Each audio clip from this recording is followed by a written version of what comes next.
Welcome to Live Pure, the podcast. I'm your hostess, Janelle Alexandra. Get comfy, settle in, as we discuss all things health and well-being. Be sure to like, share, and subscribe. Now, let's get to talking about living pure. Hi, welcome back. Today I'm here with Ed and Kim Chaney. They're the owners of Cannafyl, which is a local CBD company here in Arizona. I've known them for quite some time, and I have to admit that I love all of their products. So thank you for being here today, both of you. Well, thank Janelle, you. we love you. Listen, so we've learned so much from Janelle. Janelle, thanks for inviting both of us. Yeah. We get a chance to not only share our knowledge with you, but we get to share that knowledge with your listeners as well, Yeah. which I think is awesome. Yeah, which is why So- I've invited you today. Yeah, so, and for those who want to know, Cannafyl, we are a manufacturer. Kim and I started this business to be able to improve our current health options. Our options now have been, what do they call that? When medicine only treats the symptoms. Like a Band-Aid. Like a Band-Aid. And we would prefer to have the body heal itself. So we created Cannafyl to give, well, it started out with our family members and friends to give them options that are a little bit more allopathic. Yeah. Yep. Now we Or started, less allopathic. Yeah, I started using your topical products mainly for myself because as I started going back into massaging, my hands, just getting used to my hands, I have arthritis in there. And so I was using your salve, which is the lemongrass smell, and I think that's yummy, but it's not super cakey. And then you've got the roll-on that's got the higher CBD in it, and I was using that on my clients as well as on my neck. Yep. And I think both of those products were amazing. And then you came out with the Vibe, and I was like, what? Yes. So all of your products are just, and I've tried other CBD products in the past as well, and yours are by far better than any other brand I've ever tried. Well, so. thank you, Janelle. Yeah. Yeah, that's very nice. We try and make it so that you actually feel the difference Yeah. And when we you're do. using CBD. Yeah. Yeah. Yeah, we have a nice synergy between Kim and I. She's the nurturer one, so she recognizes what is needed out there. And then I'm a lab rat. I go in there and I formulate the craziest stuff. And so she's right. If we get a wow response, then I've done my job. Right. And she's the good listener. You're the good listener that Yeah, pays well, attention I'm- to what we do need out there. I also do use every single product that she we does. have. I have to say, when I walk manufactured. into my office, because I have both your bath bombs and your bath soaps. Yes. And when I walk into the office, it's the first thing I smell because they're in that display case. And it's like, even just smelling it, I'm instantly like, okay, calm. yes. I have a lot of customers that say the soap really just makes the bathroom smell wonderful. Yeah. It's just And lavender. it's pretty. I love the little lemongrass. marbling that's in it. Yeah, it's Yeah. perfect. So. Yeah. But I you. specifically asked you here today so that we could talk about, now for my own personal journey, I had an addiction to marijuana.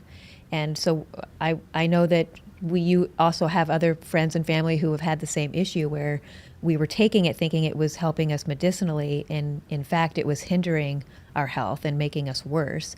So I wanted to invite you both here so that you could talk to our guests about, or our listeners about, the side effects and the symptoms that we may be experiencing from using long-term cannabis. Yes, and I like that you used the term long-term use. There's another term out there called chronic use. Which I definitely was. Right. There are medicinal properties that THC does have for us, but those properties get nulled out when one of those two happen: prolonged use and chronic use. Well, and I think just since I started off with a medicinal card, and the medicinal marijuana that we were buying initially is way different than now with it being legal. You are so correct. Just the THC content itself is so high, it's very hard for us to find any CBD in the product these days. And You so are it's so really correct. being catered towards people who just want to get high. Would you like to hear numbers? Yes. So back in the day when we were all young and we were buying this from somebody on the street, When we were buying a lid's worth, right? Yeah. 14% is what we were buying. If you were to use the same measurements today, they're upwards towards 70% now. Yeah, I know in some places you can get it at 95% THC. See, to be able to see that span, that ratio difference,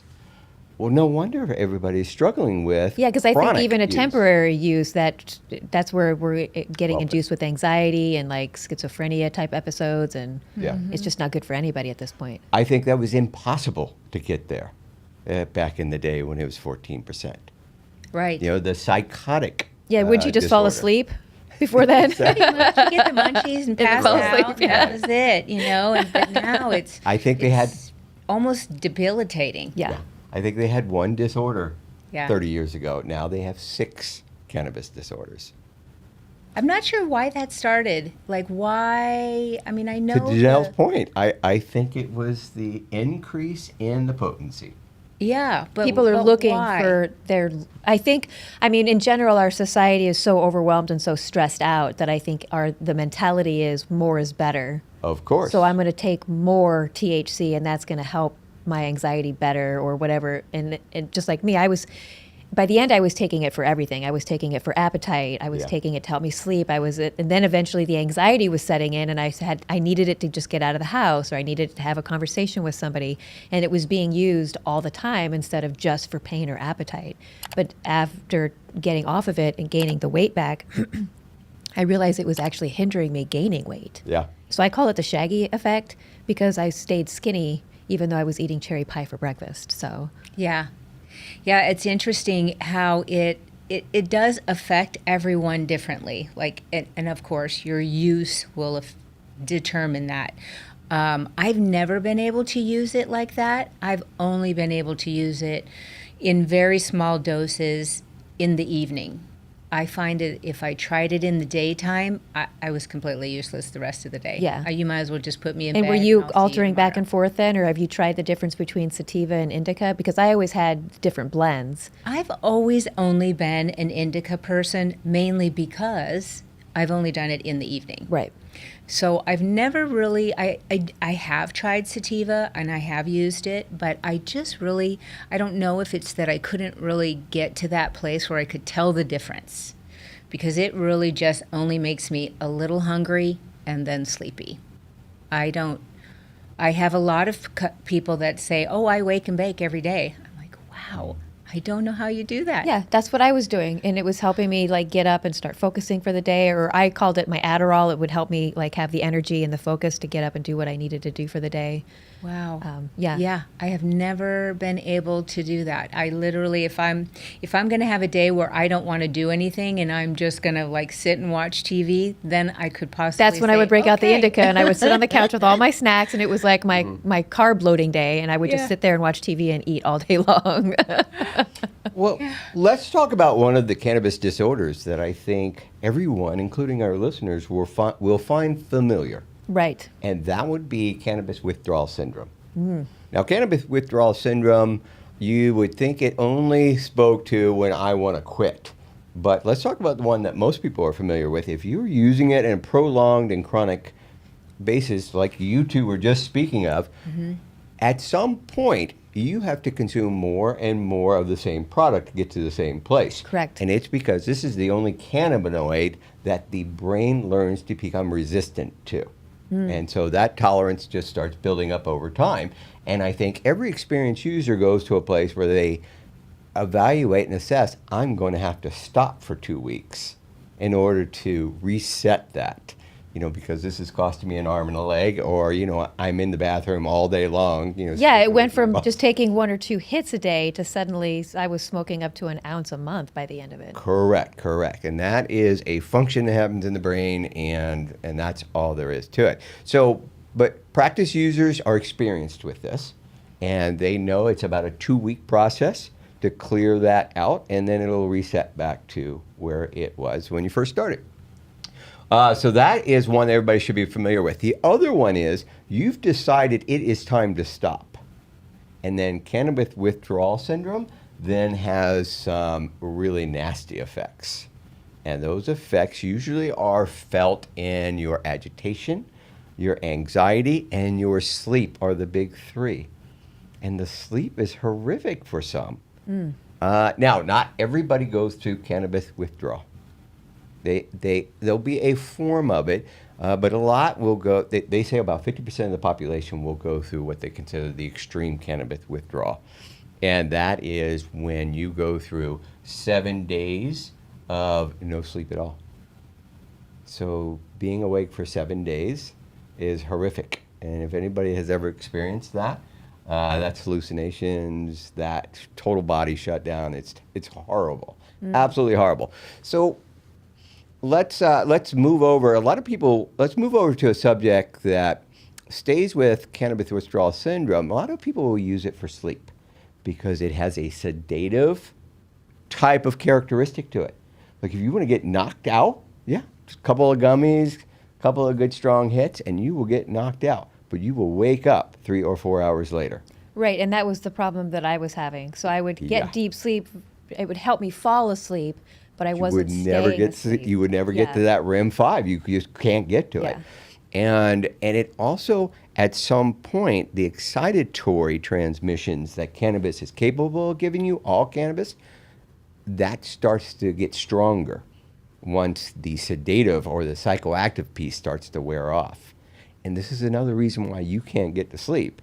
You can't get to REM 5, and then you'll wake up after about 3 or 4 hours. So anyway, they're using this because, well, this is the only thing that'll knock me out. This is the only thing that allows me to go to sleep at 9:30 I think after there's a lot very of people busy like that day. with their glass of wine still too. Is they're like, well, this helps me True. fall asleep, but in general, it like if I had 2 beers last night to celebrate my birthday, and my Whoop tells me, I know, yay, birthday! But my Whoop tells me when I look at it, I'm in the red recovery today, so I didn't get to bed until like 11-ish or so, and then I woke up at 5 like I normally do. But when you look at my sleep pattern for the night, it looks like I was exercising all night long. And I remember, I know that I had dreams, so I know that I was falling asleep, but just those 2 beers like screwed up my entire night's worth of sleep. Yeah. Well, It elevates your temperature. Yeah, all of It those does things. all And I of know those that things. THC was the same way. So again, as I'm like looking at my stats from the last few years with just the Whoop, it's like, it's amazing. And then now being clean of THC completely, I get all the way down in the bottom zone and the blue zone, and I'm sleeping all night long without it. horrific. Yeah. Oh, and so much better for your health. Yeah, I wake up at 5 and I'm like, Regeneration. let's go. All of it. Oh my goodness, yes.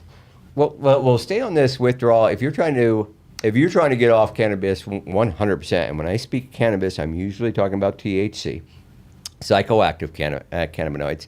The time it takes to get past cannabis withdrawal symptoms like agitation, anxiety, and terrible sleep patterns is roughly 2 weeks. If you interact with THC during those 2 weeks, you will start over again. All over again. Okay, I want to be able to make sure that everybody hears that. I have personal experience with this too.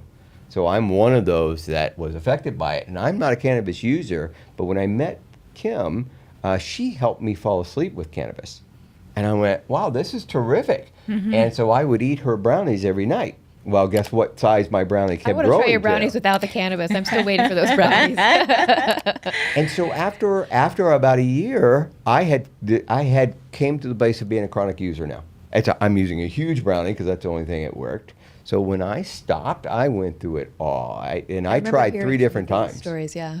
So it can be miserable, but the final outcome was to hold on and make it through those 2 weeks. And did you try anything else like melatonin or anything else? Or? Nothing else, but Cold turkey of- CBD I found Yeah. was at the end, the 3rd time, CBD helped. It helped tremendously because THC can hide in fat. So even though I stopped using it, those transmissions were still happening. Those excitatory transmissions were still happening. And CBD was the one place that it helped. And It CBD calmed is that the down. component in marijuana that we're getting the medicinal aspects of it. It's the CBD in marijuana that. No, THC by itself has benefits all on its own. Oh, interesting. Okay, I was sort of. Yeah, so CBD and the amount of CBD that's in today's medical and recreational cannabis is so low, and it's very difficult to get a high volume of CBD. And by the way, CBD is not psychoactive, so you can do high volumes of CBD. And trust me, I was to get to my sleep, but you cannot with THC. So that cannabinoid has benefits, but as soon as you start upping the potency, you start running into the problems that it has, like I can't drive, I can't walk, I might fall, break my hip. so forth and so on, which is why they still keep it out of a lot of senior assisted living centers and so forth, is because, yeah, they want to increase their use because of what we spoke to earlier, and then other problems start showing up. Yeah. Yep. Yeah. So that's cannabis withdrawal syndrome, which is probably the most common and most familiar at the same time. There's another one I wanted to share, which is an interesting one, and that is called cannabinoid hyperemesis syndrome. Say that 3 times fast. You can't. You- Anyway, hyperemesis syndrome is not a common occurrence with people who are using cannabis, and you have to use cannabis for a prolonged time, and you have to use it at a level of chronic. Now, it's not when you quit. At some point, you may get this, and then the biggest thing that you will experience is nonstop throwing up. Yes, and I But- have a friend a couple years ago who went through that experience for like 24 hours, and then she was hospitalized. Miserable. Yeah. You try throwing up 2 or 3 times after a night of heavy drinking. Well, here you're going to throw up 20, 30, 40 times. I read one story. Kim and I did a show on this, and this poor girl, the only way that would calm down if she was taking a warm shower, and she would stay in that thing for an hour. I know many addicts of different types of issues where they only feel comfortable in a hot bath or in a warm shower. Yeah. I didn't. And I know towards the end, as I was breaking through my addictions, I needed showers on a very regular basis as well. Huh. Yeah. Yeah, that was the first time I'd heard. That was the only time that she could calm that feeling of wanting to vomit. And even when you go to the hospital, all they can do for you really is just keep you on an IV and keep your fluids going. That's it. And it's just time. You have to survive it. Yeah. And I think it's mainly with people who smoke. I don't know. Yeah, she was smoking it, and I'm sure she was like taking big bong rips on a regular. Yeah. I don't think it's, edibles as much as it is. There's something that triggers in the brain to your stomach, and it just can't stop. It won't stop. That connection won't end until you're clear of THC for a certain amount of time. That does align with the findings too. But if you start again, it's going to kick. It's very close It's like to starting heat stroke. again. Once you've had it, it's like Oh, yeah. prevalent to get Oh it yeah, again. yeah. They say you have to. You cannot even one. You can't do. I don't one know. hit I would during think that after that experience, 2 weeks. nobody would want to pick it back up again. Oh, I then can't they imagine. Yeah, with this one, they suggest you have to stay off of it for an entire month, or at least that's what the data has shown. So again, weather through it. You have no other choice. Hot showers, baths seem to minimize that impact, but you're still in the shower throwing up. You're just not going to leave this. And the biggest concern is the one that Kim had put. You need to stay hydrated. Yeah. Clear Fluids. fluids are best. And you're not going to be able to drink water because it'll just come back up. You should go to the hospital if you have uncontrolled vomiting and you are a chronic pot smoker. I don't even know I guess you do have to be chronic, but go to the hospital because you're going to dehydrate yourself severely. You won't be able to do you can't get it in your body. It will come back out. Yep. So that's probably the worst thing that we have found out with recreational THC in the last couple of years. I would agree. It's definitely more prominent now than it was back before. Because more and more people are now consuming. And the levels At are higher so potencies. high. And, Yeah. when you were smoking, there were days where you were like, wow, I did a lot more today than I did yesterday. Yeah. What? Why? Yeah. Well, mine was definitely a psychological thing. So as I was Yeah. trying to quit after leaving my ex, and I was still going through psychological healing from all of that, I would tell myself, well, I'm no longer in a bad marriage. I'm no longer in a bad relationship. I no longer am around bad people. I should be able to quit easily. That was the whole thing. It's like, this should be easy for me. And then that's when I realized, oh my God, I have an addiction. And so there would be times where I would quit, and maybe I would do really good for like a month or two, and then something psychological would happen again, and it would set me back. And being in a new place, it wasn't my home, or my kid wasn't with me for part of the week, and then I had like this true like depressing, lonely feeling of like, oh my God. And so I would use it to then mask the loneliness, and I would go right back to using on a regular basis. And in my mind, I was like, well, I'm just going to use it for tonight. You know, I'll watch some Netflix or whatever and get over this lonely feeling, and I'll go back to tomorrow. But then I would wake up in the morning and I'd be like, oh, let's just go back to our routine. And I did that like 3 or 4 times over a 2-year period. Right. It's like any addiction, right? I think, I don't know if it's as humans, when something feels good, we want to do it again and again and more and more, and that again just and keeps more and more. digging that pattern into our brain cells. Yeah. Even. Yeah. Yeah. Well, we're a society that likes chasing. Yeah. Well, I mean, I love chasing my men. I've always tried to just keep it at a recreational, fun type of situation. Now, I will tell you, I do use CBD every evening to sleep. And every once in a while, if I know I'm having a more anxious day, I will throw in a THC gummy in there. I prefer a Delta 8 just because it's a calmer of the THCs. But for the most part, no. I used to make those brownies for myself, and I made really strong brownies. And then he enjoyed them, and so we were like, okay, well, what the heck? This is also fun, and it's we're making it. It's homemade. There's nothing that we don't know is in there. But yeah, the addiction part, it sneaks up on you, and you're just going, oh my goodness, I didn't know I was doing this every single day. Yeah. Now, there is a growing number of the population who believes THC is the route to pain-free and to sleep issues, especially in our aging community. And it is worrisome with the potency going up. Yeah. It is very worrisome. We need healthier regeneration as we get to that age. That is such a good word. And I think they're getting robbed of it because of misinformation. Yeah, because I think, especially for smokers, there's more and more studies that are linking marijuana smoking just the same as cigarette smoking. So even though there's maybe not the same amount of chemicals, but we're still ingesting the smoke, and now it's being linked to lung cancer and other cardiovascular issues. Yeah. Right. Anytime you burn a substance and inhale it, it's not good for you. Your body is not designed to have that on a recurring basis. It's capable. Yeah. But you keep hitting it over and over again. There are lots of consequences to that. Right. So there are just a few more, and I do want to bring them up, and that is under cannabis use disorder. And please feel free to share if you've experienced any of these.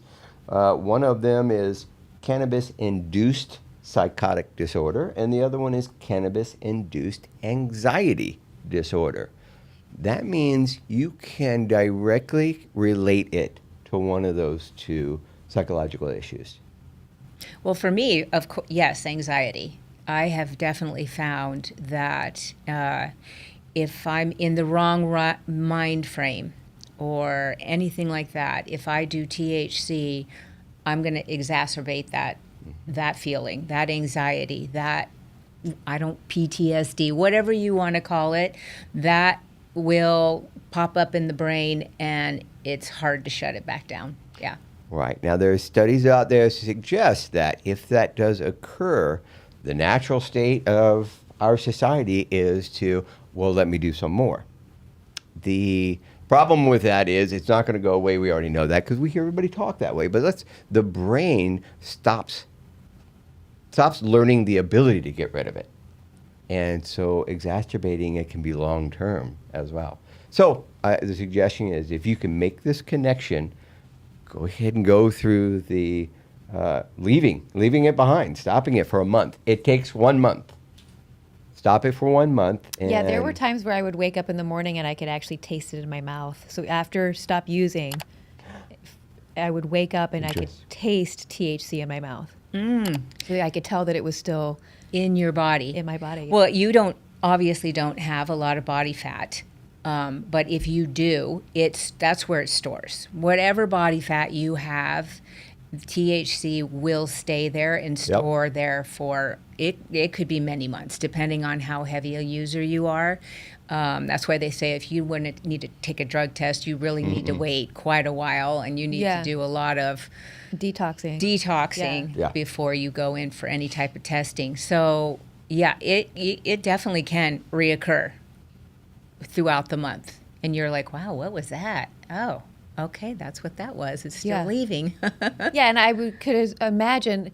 Now, I went and did a plant medicine that allowed me to really break finally the addiction to that. I have zero desire to consume THC marijuana ever again. I don't mind the smell of it still, like smelling it in the distance or being with friends. I don't mind the smell of it, but it doesn't give me that trigger. Versus, I can imagine like. Again, there would be a couple of times where I would go a month or two, and had I tasted that in my mouth, that would have been a trigger for me to be like, oh, I need that. And so I can imagine anybody else who's going through withdrawals or like truly addicted to it, that would be like a sign of like, oh, if I'm tasting it, then maybe I still need it, or whatever the excuse may be. I can see how it would play tricks on us in that regard. Yeah. And what is the supplement, or if you want to share, what is it that helps you not feel that trigger to use it anymore? Well, I did the plant medicine ibogaine. I did that down in Cancun. Okay. And it's supposed to truly rewire your brain. So it's unlike any other plant medicine that's out there. It's helping people break addictions to opioid use and like PTSD from veterans. I mean, people are going down there for some severe issues, and it's their last resort, and they're walking out of there completely healed. Now, the difference, though, I think with some people is those who end up resorting back to their old ways is they come home and they haven't been given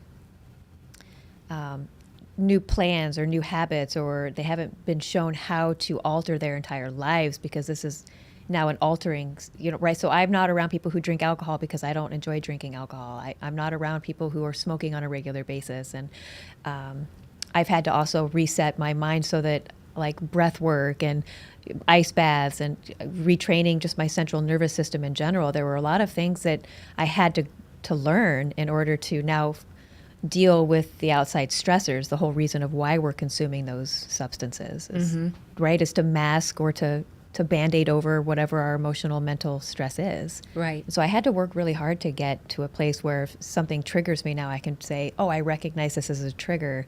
And then I have exercises like calming my breath or whatever it may be. Huh. Yeah, that's great. That is terrific, and I think having an understanding of this is important too. Most addictions that we Americans face are one that are connected with the dopamine receptors. Right. Right. THC is not one of them. So THC has the ability to rewire circuits in your brain. So your brain then functions differently, and it's that problem that you've learned to overcome, but it's new for most people. Your brain knows how to do one thing, and then THC came in and altered it. And this understanding came from, do you know why THC is in a marijuana plant? It's so that it would not be eaten by the animals. Interesting. Yeah, so it was designed to alter Humans the are weird brain creatures. of that. So, Well, it's, the animal. marijuana plant is low to the ground. It's pretty. It looks very consumable. But for whatever reason, that THC component in there, the animals do not like it. It was its They defense will not eat it. mechanism. So Yeah. that is why it's there now. Crazy that, us humans found it. And I want some. I always ask Ed, I'm like, how do you think anybody thought A lightning about... bolt struck a bush, and we were all around collecting fire, and everybody got goodness. high, and they were like, "Whoa, this is fun stuff." Which plant was that caught on fire that we loved? But yeah, That's so right. it is the human brain that really wants more and to enjoy itself. There's a lot of stressors in our world right now. So if you can enjoy THC without letting it take over, I think that's a great thing. I think it's I tell a lot of my customers who come in for like chronic pain, And I said, there's nothing wrong with a little bit of THC, a little bit. You don't need to go here. You stay right here, and that will manage that opioid that you're used to. Right. And it will help you, and you can actually get through the day, and you don't have to worry about, feeling the pain. Well, let me. Can I invite a way to contact Kim if anybody needs Yeah, help and definitely, withdrawing from cannabis? I know you both have your CBD podcast, so definitely let everybody know what that is so they can follow you on that so that they can get more information. Because every podcast, you've got quite a bit of knowledge and information, and I think it's super helpful for people. Yes, it was designed to remove the misinformation. Oh, there's so much of it out there. There's so much of it out there. But if you're struggling with withdrawing from cannabis, Kim is a great resource, and you can reach her at info@cannafyl.com. That's info@cannafyl.com. Phil is F-Y-L. And if you did want to brush up on some subjects, we have about 200, 300 podcasts all around specific topics like this.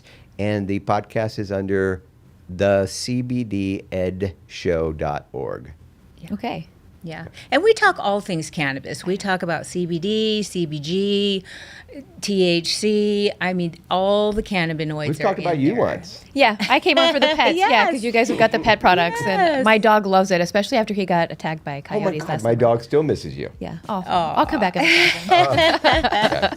All right. Well, I'm so glad that you guys came on the show today, and I think you gave our listeners a tremendous amount of knowledge and information. So thank you for being here today. Oh, thank you Thank for you having for having us. Yes.